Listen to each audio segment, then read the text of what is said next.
here's the final product. Again, guys, so if you're interested in coming up with a script that will plot the swing highs and the swing lows, and now this here, I've got two different scripts going. Let's see. Let's get rid of this one. That's the older one. All right, so this is the newer one. All right, so this script shows the swing highs and swing lows, a label drawn for each price level, the number of times that we've had a swing low at that specific level. So if we zoom out, you see here, this is what I was talking about before I went out of the before I went on to the short little break here. You see this number here, 13. This will be swing low because it's blue. But this area here, 10, 12, 10, 11, this area in here is kind of heavy for being a potential swing high. And price looked like it pretty much rejected this 10 area here. So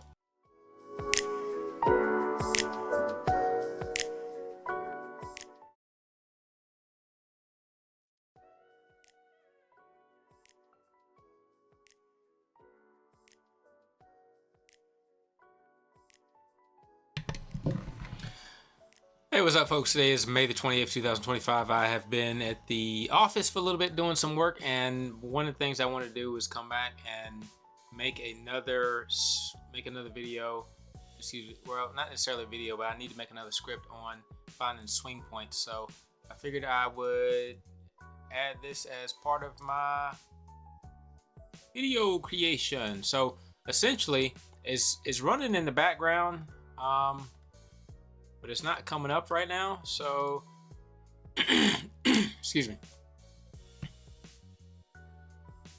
Well, as it loads, so it's supposed to find swing points for each price level, and then as it finds that swing level, it will tell us how many times that price has been a swing point, and then it will give a label. One side for the bids, one side for the asks. So I've been needing to redo this script for a while. I'm gonna see how much I can get done here in maybe 30 minutes time. But you see, it's taken quite a while though, right? So for this study to load up, it's taken quite a while. I'm not exactly sure how I put this script together, but it's a bit demanding on the resource side. So see if I can put something together that's a little quicker. All right, so I'm just going to start programming. Yeah, so you see the number of objects. I'm just going to start programming, and then I will. There we go. So this is what it looks like essentially.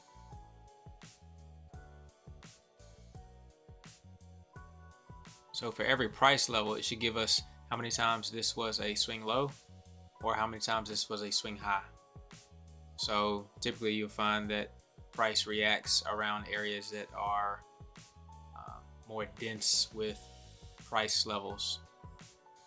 And this worked pretty well in my favor at the end of last year, and I haven't done much with it since, so I'm going to give it another shot. All right, so I'm going to turn this off just so that it doesn't consume resources, and then I'll open up the programming environment.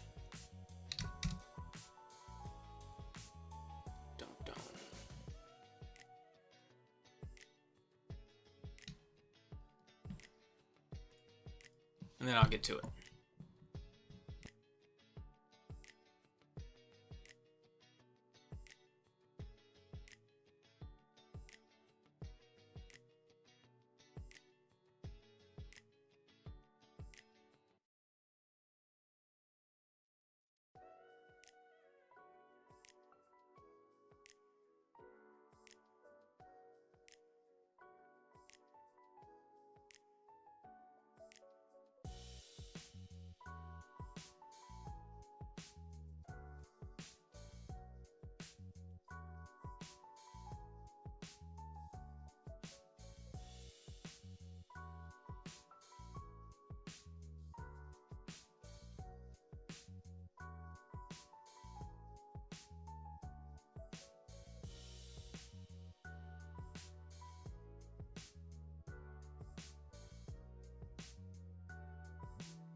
All right, so what I need to do from here is I need to, I'm saying that if I do have a swing level that's a swing low of 4 bars, then what I want to do is I want to add it to I think I'm going to use the dictionary instead of just a vector. I'm going to use a dictionary.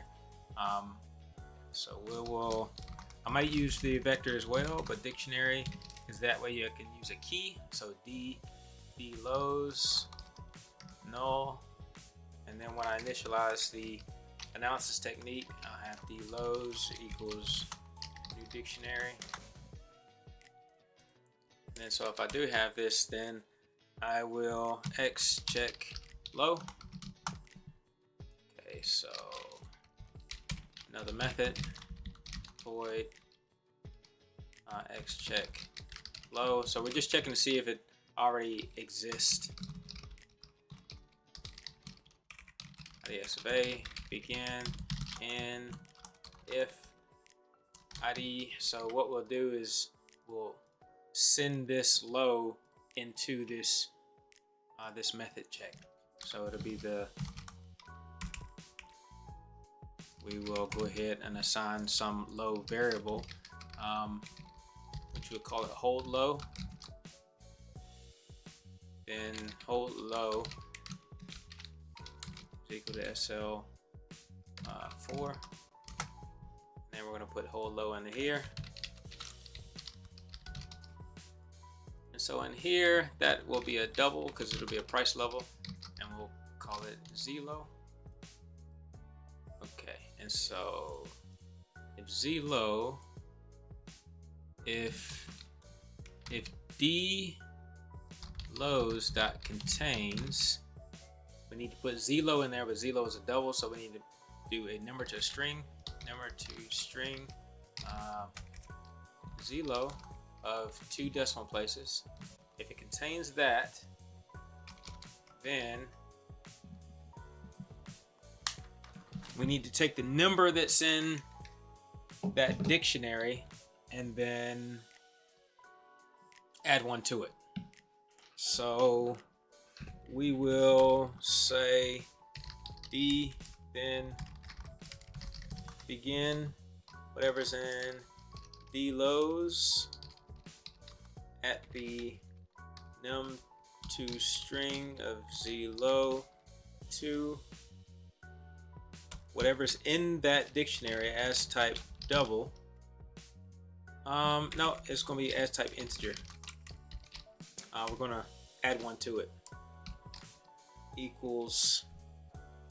I wish you could do plus equals 1 here, but you can't. So we'll take this, copy it, paste it, and then add 1 to it. Okay, so that new value will be in the dictionary. If it doesn't contain this D lows, else we're going to just make a new dictionary entry. D lows,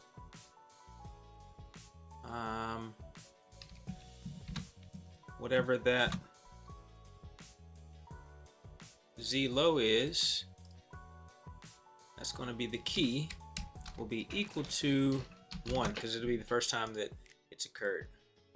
Okay, so that's pretty much it as we come through all of these bars. We're checking, we're saving this value in here, this price level.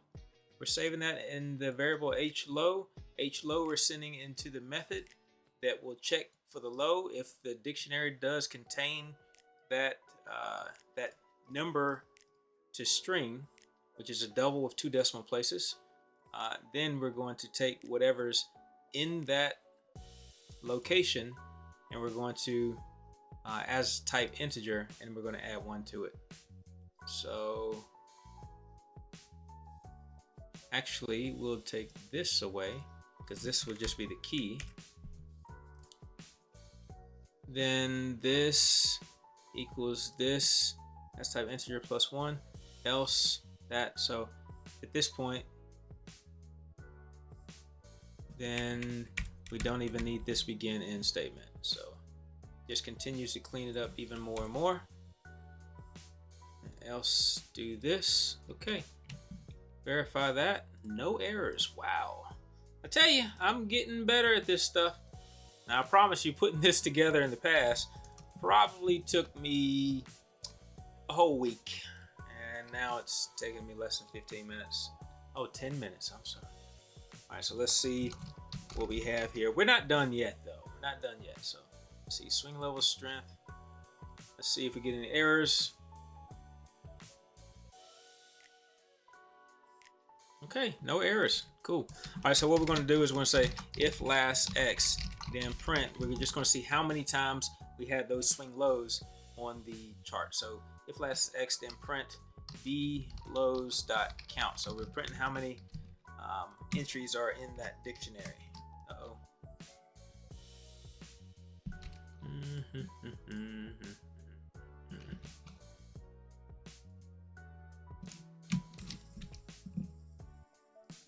Okay, so it looks like it should be 342 there. All right, so very good. All right, so now what we want to do is we want to, if we're on the last bar on the chart, if we're on this last bar on the chart, then we want to draw the label at the level wherever we have it at. So for instance, if the price is currently 59.14, 50. Let's say the price is 59.14 right now. Okay, so if the price is 59.14, then we want to say, all right, well, print me the strength right here at 59.14. So we're gonna say if it's the last bar on the chart, then begin. What do we want to do? We want to draw a label with strength value. Okay, so how do we do that? We're going to use a drawing label. So T label, it's a text label, T label, null. We can go ahead and instantiate that here too. Label equals new text label. Do we want to do that here? No, I think we'll just do it right here because we're going to make new ones each time. So actually, we're going to go through that entire dictionary one at a time. Yeah, let's see how it works out. So we're going to X if the dictionary lows.count is greater than 0, then X draw labels. And so that's a new vector, a new method, X void X draw labels. We need a index because we need to sort through the dictionary. Okay, and then so we're going to say for IDX of A equals 0 to vlows.count -1 begin end. All right, so what we're going to do is we're going to say text T label dot create T label equals text label dot create, and so we need the bar number point. So BM point, it's going to be the current bar number. So bar number, and then the price. What price do we want it to be? So bar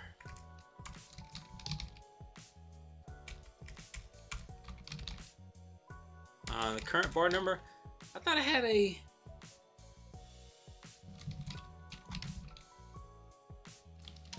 there we go, BN. No, I had a shortcut for that function. So we're going to use bar number, and then what price do we want to use? We want to use the price.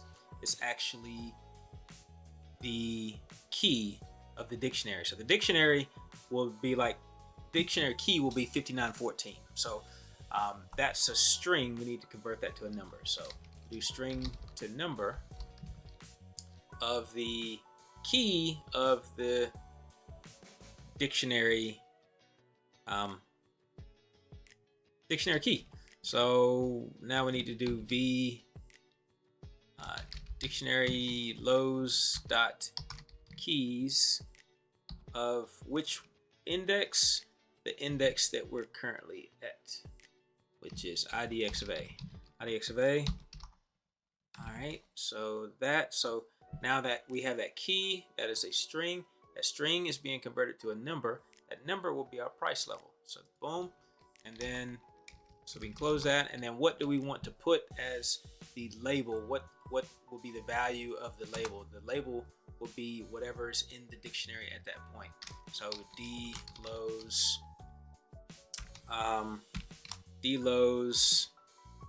of ID, D Lowe's D Lowe's. I almost want to do this a different way so that I don't have to keep calling on this this index every time. But so D Lowe's, we're using the key of index of A, which should already be a string, so we shouldn't have to as type that, and then close that. So that will be our integer.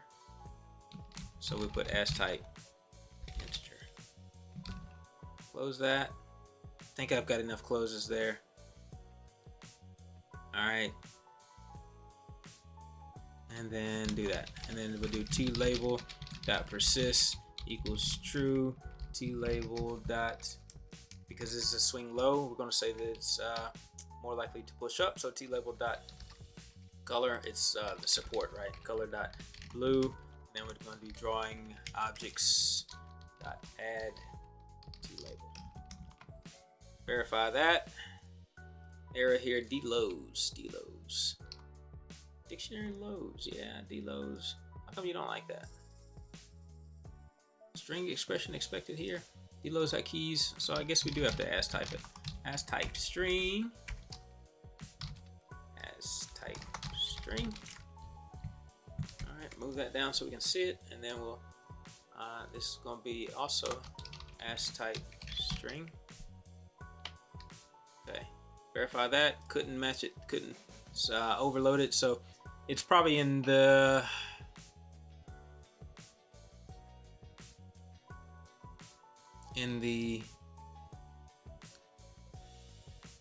parentheses that I have here. So text label dot create, it's going to have a bar number point dot bm point dot create, which is going to be bar number. Then it's going to have the price level.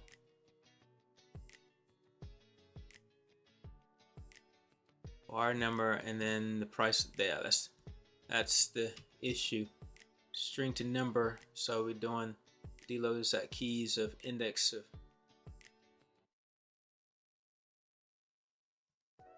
Oh, well, this has got to be D Lowe's.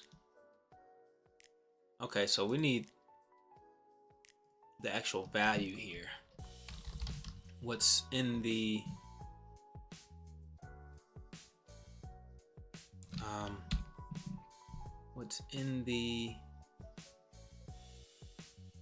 dictionary? As type string.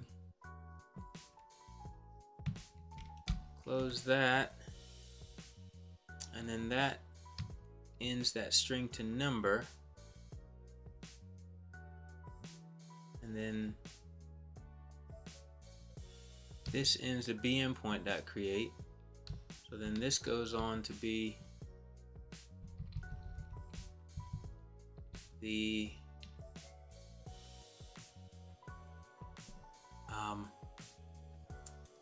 text. And we can't put a number here anyway, so we need to change this anyway.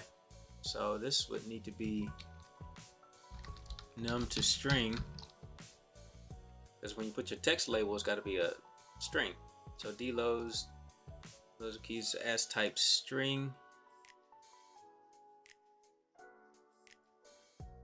is here, and this is as type integer, and then we need 0 decimal places. And then we need to close this. All right, I'm making a mess here. but you can see it's a little bit involved. So, all right, so string expression expected here. Yeah, sure it is. Expected here. This is D-Lowe's. This is what's in the dictionary.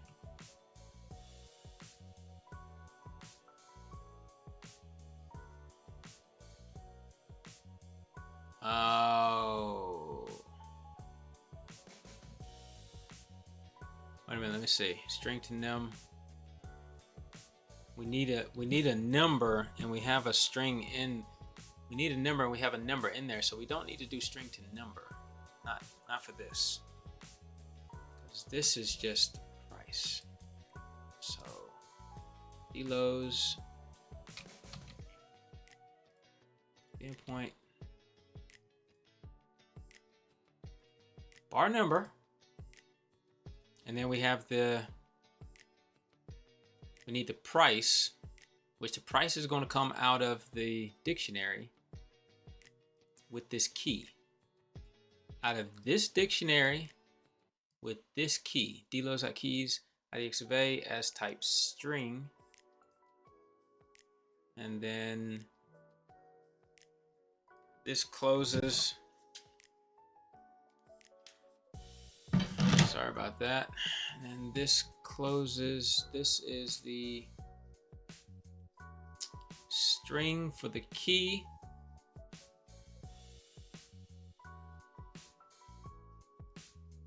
Okay, and then this is as type integer. Boom. 0 errors. How you like me now? Okay. Let's see if we can go over here and add swing labels. It's already added. But we don't have any labels drawn. What's in the world?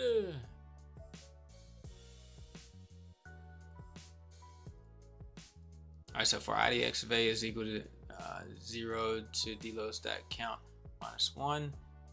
T-label.persistence true. T-label.color equals color.blue. Drawing objects.label.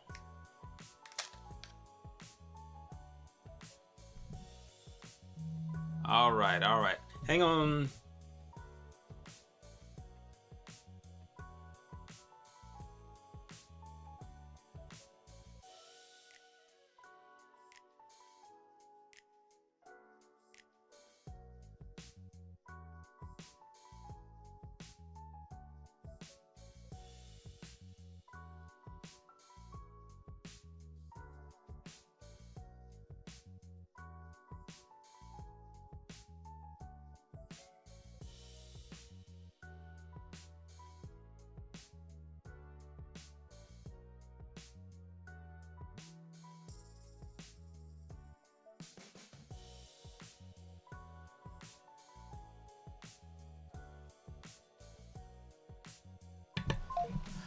All right, so I just put a 5 in here to see if we're getting if we're even getting into this.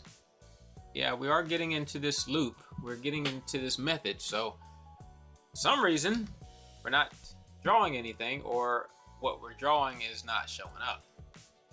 All right. Or we just, you know what? I have to play with this a little bit more.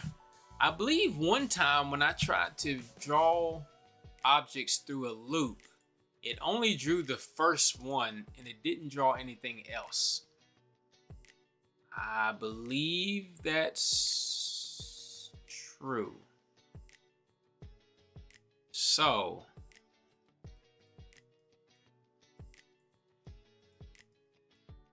yep, what is that down there? Yep. What is that? Well, it looks like it just put everything at one place.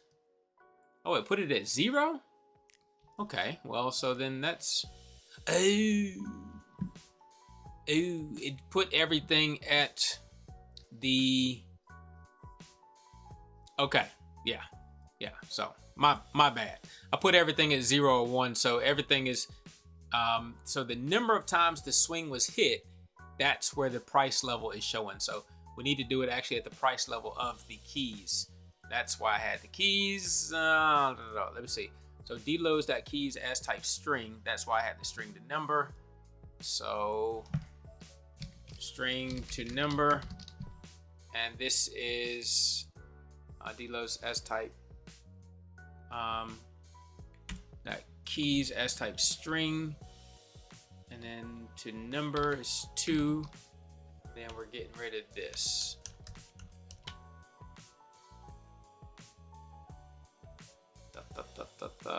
String to number 2. Let's type another parentheses. Yes. What? All right, deloads string to number. So we got our parentheses there.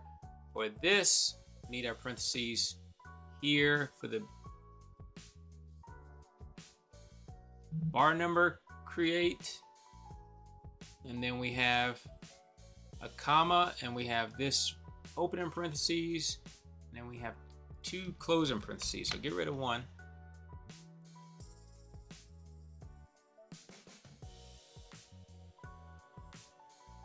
I do not need 1 right here.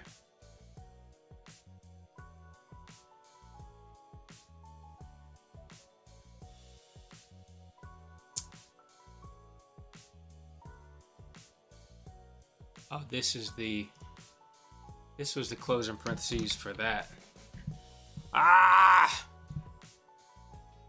And see, I know that Coach EasyLanguage suggested that we have, I forget what you call it in other programming languages, but so like here, the number of parentheses that we have, you really have to go and make your eyes go crisscross to make sure that you have the right number of open and closing parentheses, whereas other programming languages, they will highlight or something when you go over them so you know that you have the right number of open and closing parentheses.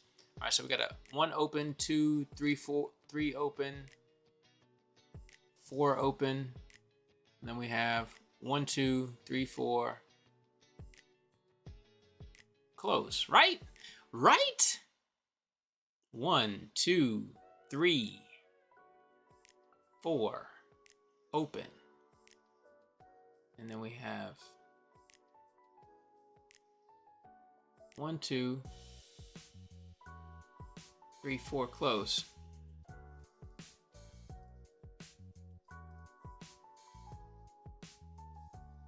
Bar number, string to number, deloads of keys as type, string of 2. Oh, that's because this doesn't need,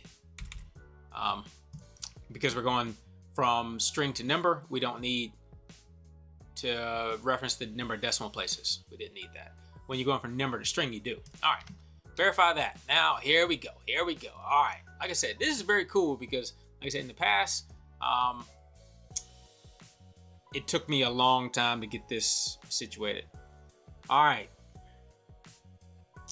So, and you can see it's going to print this on every bar. I forget what I did to get rid of that. I mean, I could just erase everything in the drawing objects, or store everything.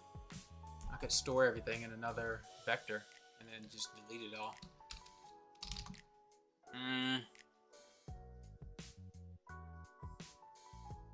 I think, let's see, vector v labels null,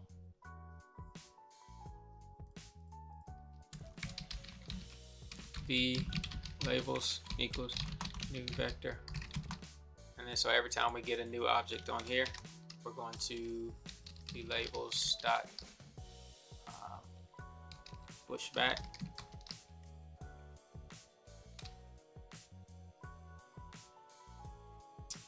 And where are we going to push back? We're going to push back T label. All right, so when each new bar rolls around, before we draw the labels, let's go ahead and delete. If vector labels exist, then v labels dot erase.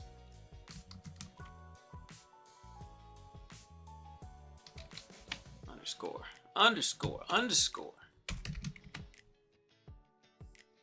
Or clear. All right. So now that we have these labels, now when this one gets done, we'll see if this gets deleted.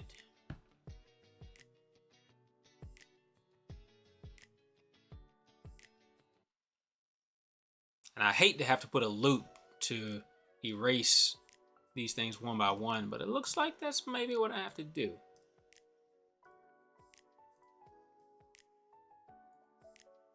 Yeah.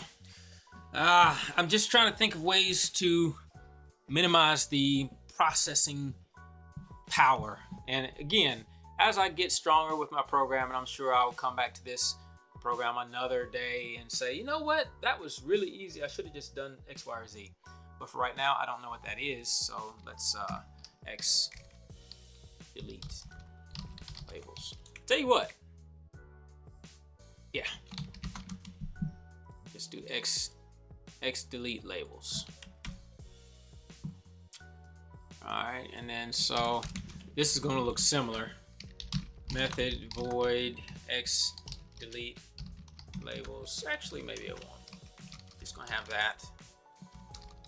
IDX of A begin and for IDX of A equals 0 to B labels dot count -1 begin and no B labels. Yes, we are going to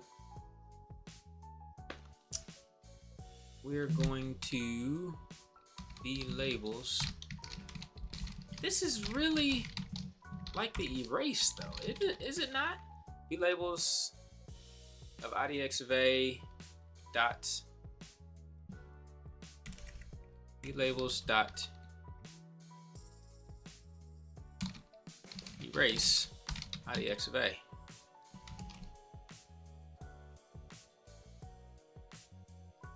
Huh. Let me try this.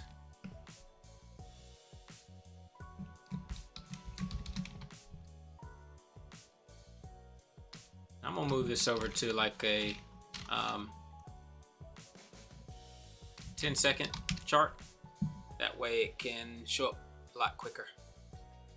Yeah, and it did, and it gave an error.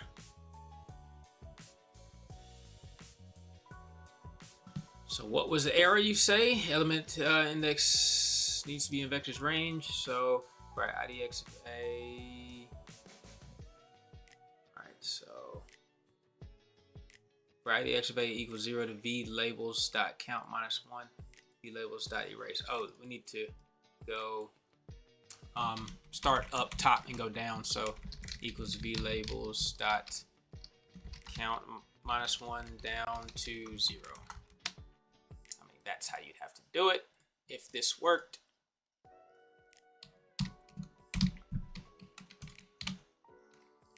V labels dot count -1. Oh.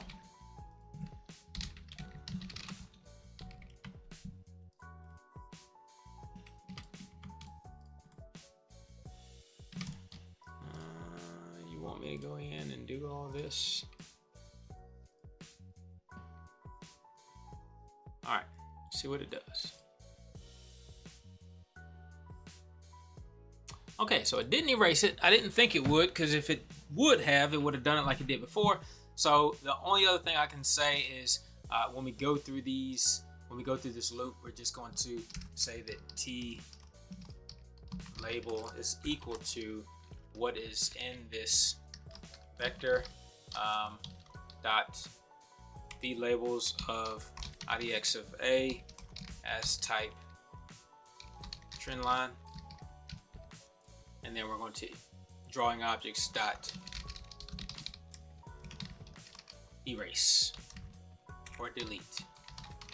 I feel like it should be a lot simpler than this, but again, you don't know what you don't know.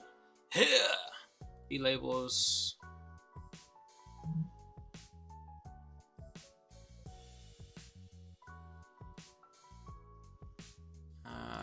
As type. Oh, excuse me, text label. I'm tripping. All right, there we go. All right, so here we go. Here we go. Here we go. Here we go.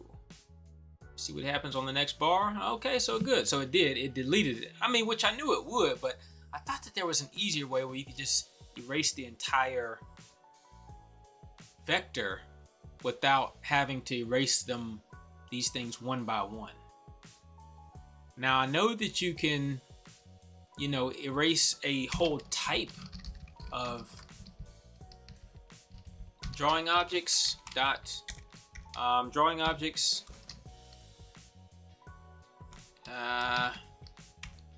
You can do like this, and then put like a 4 here, and then it will erase all those drawing objects of that type, something like that. Items. Yeah, now you put the filter on there, so you can put 4, and then that will delete all of the items in the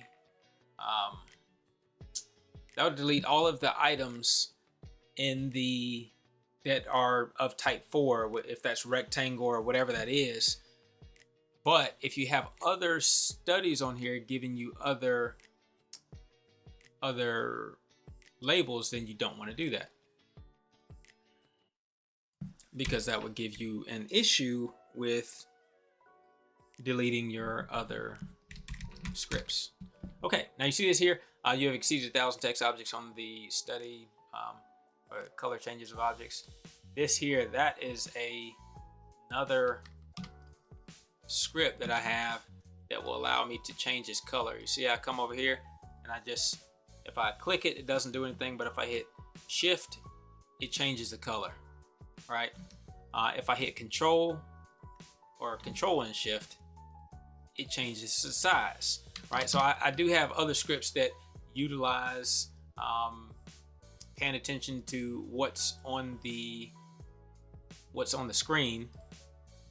And so it's taken all these numbers and it said, hey, we got a lot of numbers on here that you're storing and you're allowing your script to use. Are you sure you want to use that many drawing objects on your screen?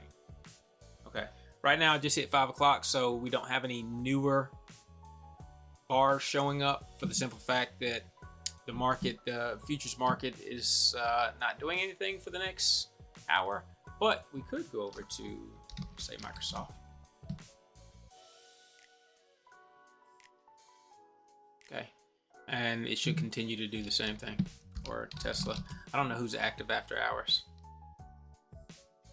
And it should do the same thing. So that's the start of this here script. What I'll end up doing is I'll make one for the swing highs as well. And then I will,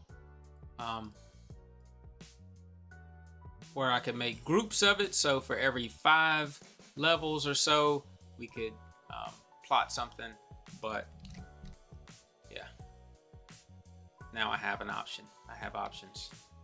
Now what's going on with this? Why did that just disappear?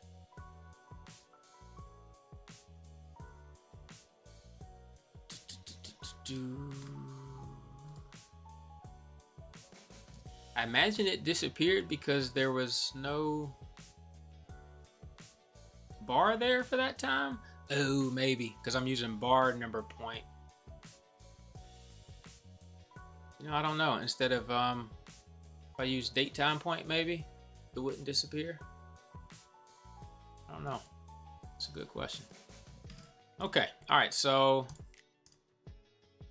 really quickly, I should be able to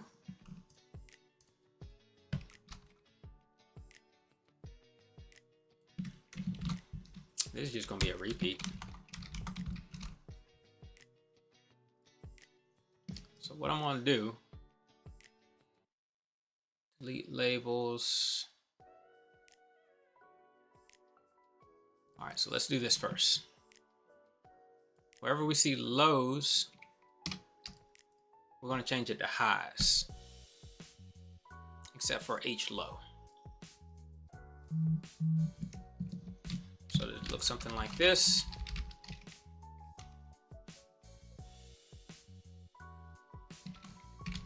Highs, place all.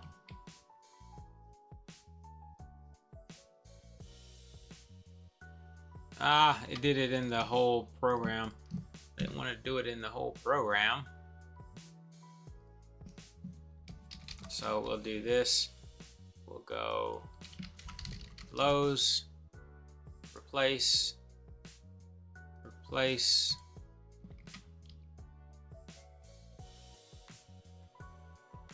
No, it still has. It did them all. Now I have to undo it one by one. Okay, so now let's verify. Yep. I managed to mess it up. Verify. Okay, now no issues. All right. Now let's go in here. I'll copy, paste. Now we're going to do Control H. We're going to replace lows for highs. So we're going to place, place, replace, and then here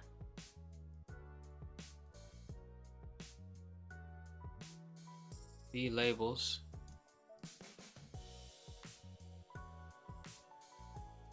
So we can just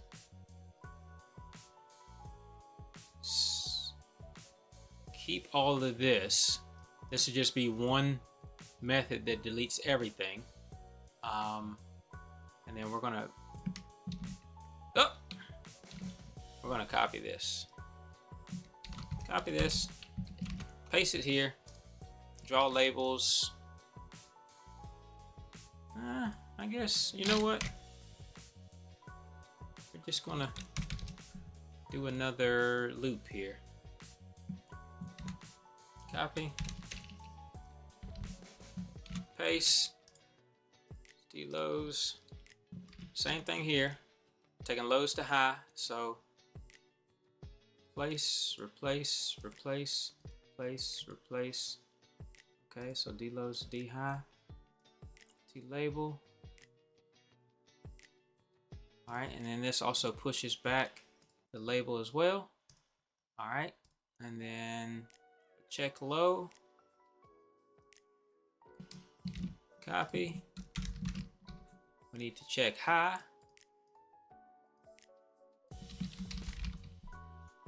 And high. And we'll do this for replace, replace, replace, replace, replace.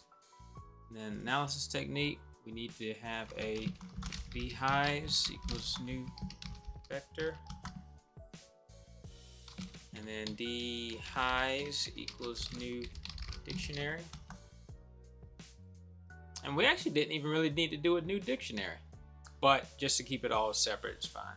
B labels this one, this, if s high of 4 is greater than 0, then I think this might be the part where we get into trouble because I've got it all working at one time up there. High equals s high 4 x check high. Yeah, I don't think I did an x check high. I hold high and last x, and we're going to delete this of dlows.count.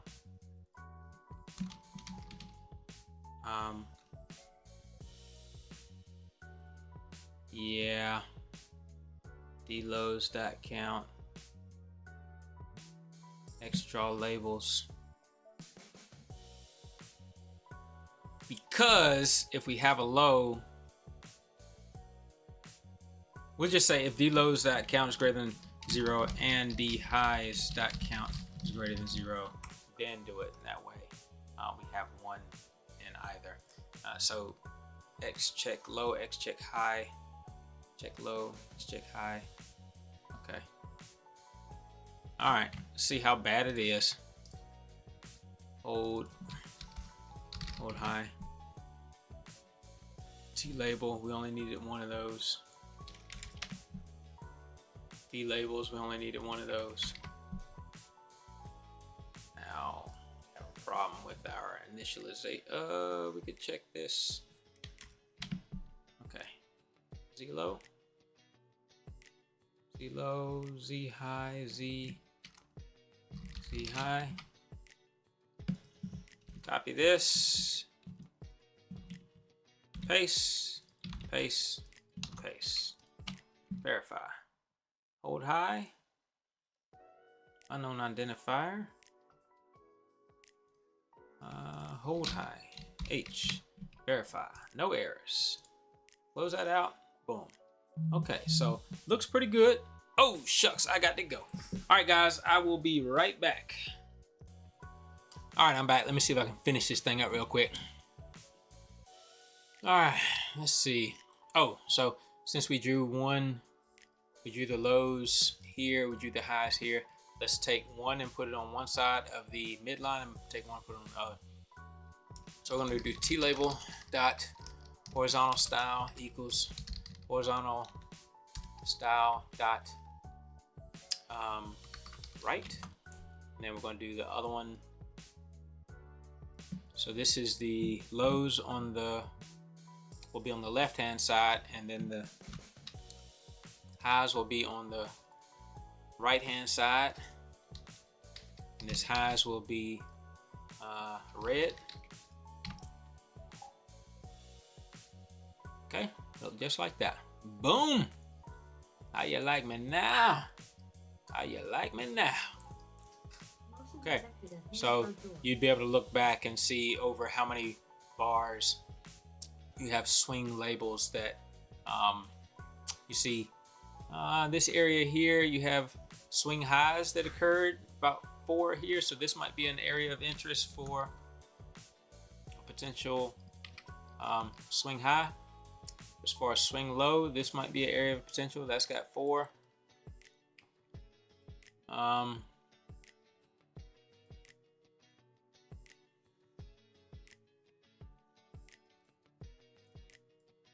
Says 5.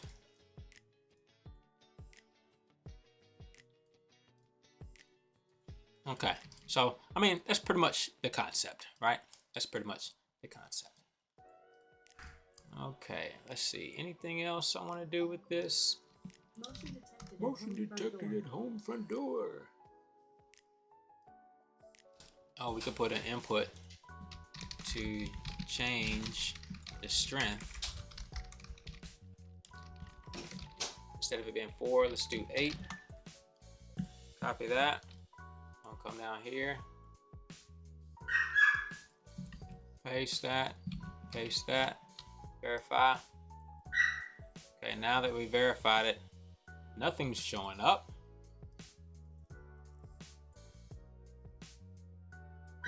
And why not? Surely something has had a strength of 8. Motion detected at home front door. 8 swings, 8 bars. High strength of 8.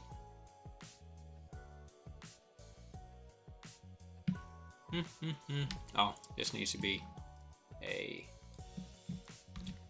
high strength 4, high strength 8. Boom. Okay, there you go. So now these should be more significant. And that came up pretty quickly too.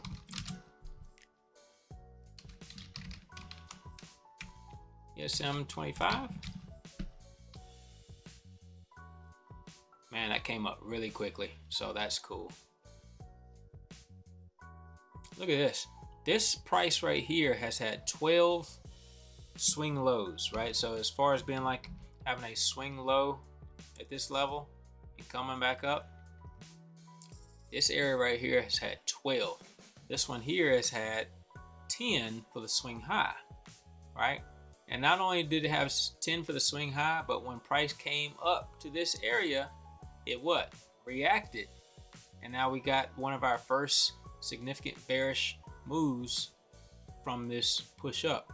Like I said, I've seen that this type of information works pretty good, so I'm curious of how I'm going to incorporate it back into my other scripts.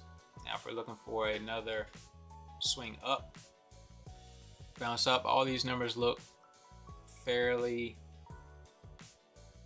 similar. 7, 8, you got 8s in here, you got an 8 right here, but when you come down into this area, trying to find maybe a reversal or some new bait, you don't have anything until you get down here more. All right, I need to lock this stuff so it doesn't drag. But anyway, guys, that's pretty much all I have for you for today. Like I said, this is something that I wanted to work on. I was going to do it tomorrow, but looks like I pretty much knocked it out today, with the exception of we can bold stuff if we have like a threshold. So if we get, say,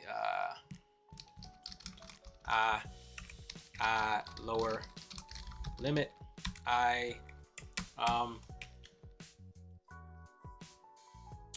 I'll just put I limit. I'll come up with another name for it later. But you see we have stuff at 5s and that kind of thing. Let's put 5 as our I limit, and then we'll say if this number is equal to 5, then we'll make it bold.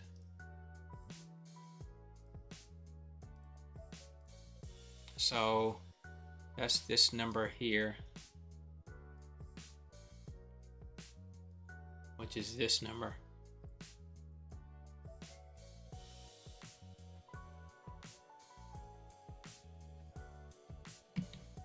Copy. So if this number is greater than I limit, then T label dot font dot bold. I don't think I can do it that way,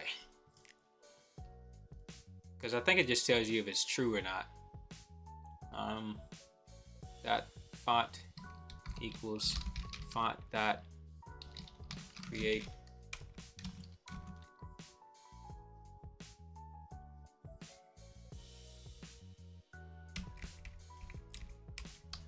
dot, could I do font style dot bold?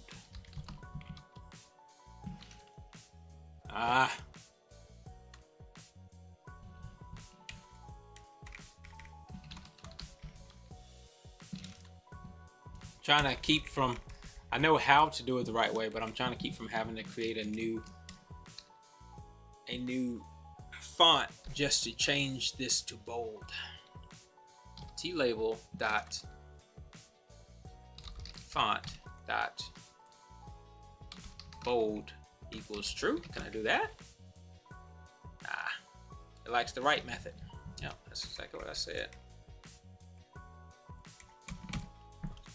That sucks. All right, so let's have really quickly add one that says font F bold null, comma, reinitialize everything, and then we're going to have F bold equals font dot create.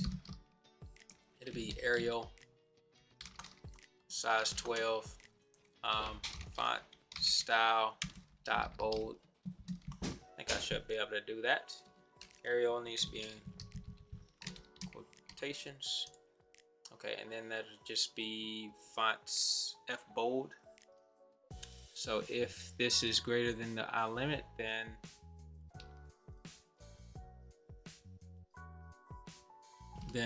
T label dot font equals font F bold. Boom. You see these are glowing here? Okay. And you can do the same thing with this and just say, all right, well, don't even plot the other ones. If it's above the limit, then draw it. But if it's not above the limit, then don't even draw it. That'll minimize you from having all these ones over here. So it would look like this.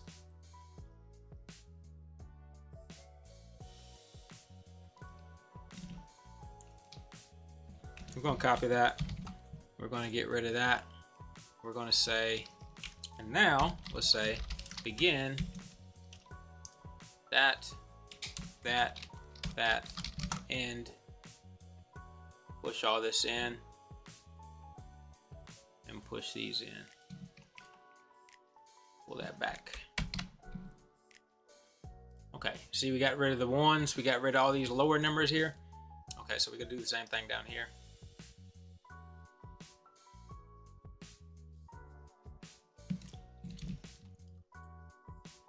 And I don't know that I want to leave this, so I'm just doing this for now. That limits the number of items that show up and keeps our chart a little bit cleaner, which is also a goal.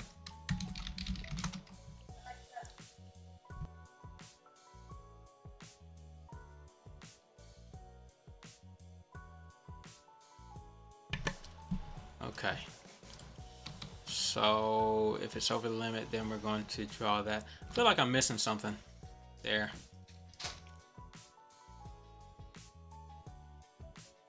D lows, oh, D highs.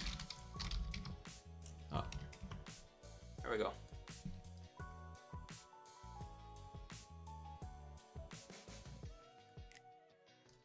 Boom. Oh yeah. All right. Very good. So now you can almost more plainly see where the hot spots are for this next for the next couple moves. You see 12 is area for potential support, right? If not that, then got a potential 9 here. Other than that, all these look roughly the same, so you might almost ought to wait. Don't have a lot more support areas down here until you get down here into this range, all the way down here. As far as resistance areas, pressure from up top, you got a 12 right here. Well, we were just at a 10. This is a 10 area right here. You got this 12 area right here. You got 10, 12, and 11 right here. And then beyond that, you can certainly keep going up until it hits this 35 area with this 11. All right, so that's one more thing I want to change. Well, I don't know if I need to bold this, but if I did, it would just be just as I did up top. This would say T-level dot font equals F bold. And I forgot I need to lock everything. And then lock this. Okay. Boom. Locked, everything locked, and it's super quick. Whereas like before, with this other script that I had, swing labels 1, 1000, 2, 1000, 3, 1000, 4, 1000, 5, 6, 1000, 7, 1000, 8, 1000, 9, 1000, 10, 1000, 11, 1000, 12, 1000, 13, 1000, 14, 1000, 18, 1000, 19,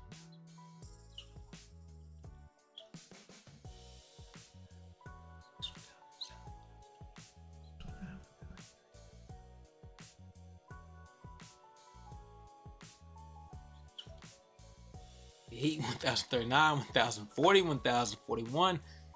Okay, so I mean, at this point, I've kind of lost interest, right? And again, anything that I'm really programming to use, this is good for a visual, or it's okay for a visual. But if I want to include any type of, if I want to include this information into any of my programs, then for it to take this long to sort out the problem, it's taking way too long. So this is not viable. This older script that I made was not viable. This newer script that I made, it did it in like a second, 2 seconds maybe. So yeah, I'm glad to see that my programming has continued to progress and improve. And that's all I can ask for. All right, meanwhile, I can't get off of this, so I can finish this thing up. So I want to pause this, and then I'll come back to it in 2 seconds whenever this gets done. All right, so the market's back open. My chart has went through its backup process and everything like that. So here's the final product. Again, guys, so if you're interested in coming up with a script that will plot the swing highs and the swing lows, and now this here, I've got 2 different scripts going. Let's see. Let's get rid of this one. That's the older one. All right, so this is the newer one. All right, so this script shows the swing highs and swing lows, a label drawn for each price level, the number of times that we've had a swing low at that specific level. So if we zoom out, you see here, this is what I was talking about before I went out of before I went on to the short little break here. You see this number here, 13. This will be a swing low because it's blue. But this area here, 10, 12, 10, 11, this area in here is kind of heavy for being a potential swing high. And price looked like it pretty much rejected this 10 area here. So good. And then when we come down, we're looking for another area to potentially bounce at. When we go all the way down, we don't see many other areas until we come down here into this area. So if it starts dropping, you might not take another entry for long until you start getting down to this area.